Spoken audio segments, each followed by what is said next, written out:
আমি এই মাসে সুকুমার রায়ের লেখা যতীনের জুতো গল্পটি কিভাবে নাটক আকারে প্রকাশ করা যায় সেইটি আমি করেছি, প্র্যাকটিস করেছি। আজকে আমি এটি পরিবেশন করব আপনাদের কাছে। যতীনের জুতো শুরু করছি। সুকুমার রায়ের লেখা গল্প যতীনের জুতো। যতীনের নতুন জুতো কিনে এনে তার বাবা বললেন, এই এবার যদি অমন করে জুতো নষ্ট করেছ তবে ছেঁড়া জুতোই পরে থাকবে। যতীনের চটি লাগে প্রতি মাসে এক জোড়া।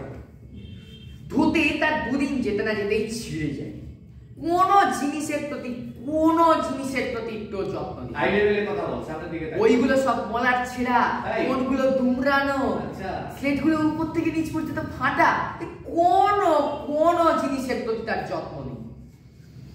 আরেকটা তার মন্দ অভ্যাস ছিল, লেড পেন্সিলের গোড়া চিবানো।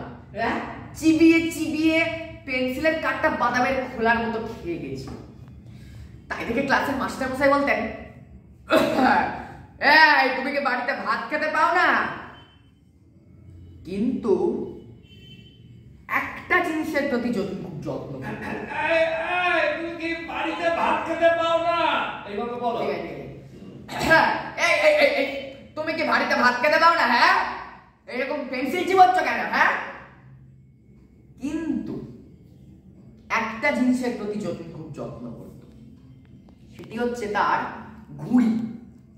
এই ঘুড়ির জন্য কতবার তাকে তাড়া খেতে হয়েছে, কত অপমান কুড়াতে হয়েছে, কিন্তু এই ঘুড়ির জন্য সে খুব পরিশ্রম করত।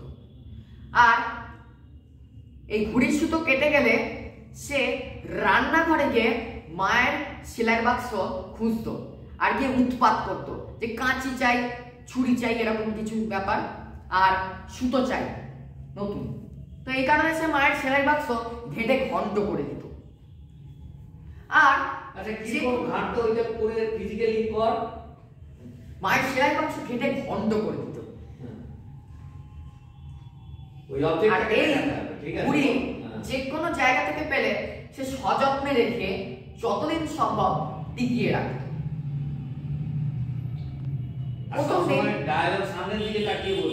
আর প্রথম দিন যতীন নতুন চটি পায়ে দিয়ে খুব সাবধানে রইল, যাতে না কোনো কিছু না হয়।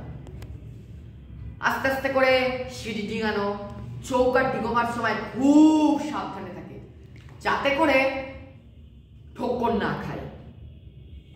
কিন্তু ওই পর্যন্ত দুদিন যেতে না যেতেই সিঁড়ি দিয়ে দূর দূর করে নামা, যেতে গিয়ে 10 বার মোচড় খাওয়া, এই করতে করতে চটির এক পাশে একটু আর ধুতি একটু পাশ কেটেও গেল। একদিন পাঠশালা থেকে পড়াশোনা করে ফেরার পর যখন সে চটি পাইল, তখন থেকে পড়াই মুশকিল। এই যেই সে আবার একই, সেই 3টে করে সিঁড়ি ডিঙানো, লাফানো, একই হচ্ছে। এইবার লাস্ট 3টে সিঁড়ি, শেষ 3টে সিঁড়ি ডিঙোবার পরে হঠাৎ মাটিটা তার নিচ থেকে শুরু করে সরে গেল, আর তাকে নিয়ে ছুটতে লাগলো। আর এই ছুটতে যতীন যখন থামলো, তখন সে তাকে একটা অজানা দেশে এসে পড়েছে। সে খালি মুচে বসে সেলাই করছে। আর একজন যতীনের কাছে এগিয়ে এলো, সে একটু তো মাতব্বর করছে। সে আবার যতীনের কাছে এলো, দিয়ে বলল, তুমি তো দেখছি ভারী দুষ্ট, চটি জোড়ার এমন অবস্থা করেছো। সে যতীনের পা থেকে চটি খুলে নিয়ে সযত্নে ঝাড়তে লাগলো। দিয়ে তিনি এই কথা বলেছিলেন, দিয়ে বলল, বড় অন্যায়, শিগগির সেলাই করো।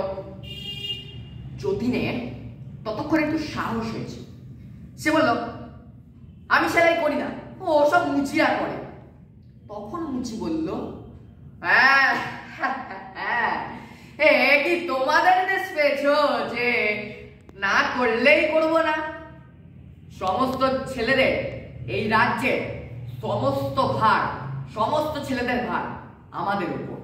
তারা সে সবের অযত্ন করলে আমরা তাদের শাস্তি দিই। মুচি তখন যতীনের হাতে চটি দিয়ে বলল, নাও সেলাই করো। তখন তো যতীনের একটু ভয় ধরে গেছে। সে বলছে, আমি তো সেলাই করতে জানি না। মুচি তখন বলল, আচ্ছা আমি দেখিয়ে দিচ্ছি, আসো আসো, এই নাও সেলাই করো। যতীন এবার ছুঁচ সুতো নিয়ে বসল। হাতে ছুঁচ ফুটে যায়, ঘাড় নিচু করে থেকে থেকে ঘাড় ব্যথা হয়ে যায়। সারাদিনে এক পাটি চটি সেলাই হলো। তারপর বলল, কাল অন্যটা করবো, এখন খিদে পেয়েছে। তখন মুচি বলল, সে কি, না না না না, পুরো চটি শেষ না করে, পুরো সেলাই না করে তুমি খেতেও পাবে না, ঘুমোতেও পাবে না। তখন যতীন কাঁদতে কাঁদতে অন্য চটিটা সেলাই করল। ভাগ্য ভালো, ভাগ্যে এ পাটি বেশি ছেঁড়া ছিল না। তো হলো, চটি সেলাই হলো। তখন মুচি বলছে, ঠিক আছে, এবার তো ভালো হয়েছে। এই বলে তারা যতীনকে একটি 5 তলা বাড়ির কাছে নিয়ে গেল। সেই 5 তলা বাড়িতে, সেই বাড়িতে পুরো 1 তলা থেকে 5 তলা পর্যন্ত চলে গেছে। সেইখানে তারা যতীনকে নিয়ে গেল, দিয়ে বলল, যাও একদম 5 তলা পর্যন্ত উঠে যাও, আবার নেমে এসো। তখন যতীন যায়, তখন যতীন গেল, আবার নেমে এলো। তখন আবার মুচিটা বলছে, হয়নি হয়নি, তুমি 5 বার 5টা সিঁড়ি ডিঙিয়েছ, 3টে বার লাফিয়েছ, আবার যাও, আবার নেমে এসো।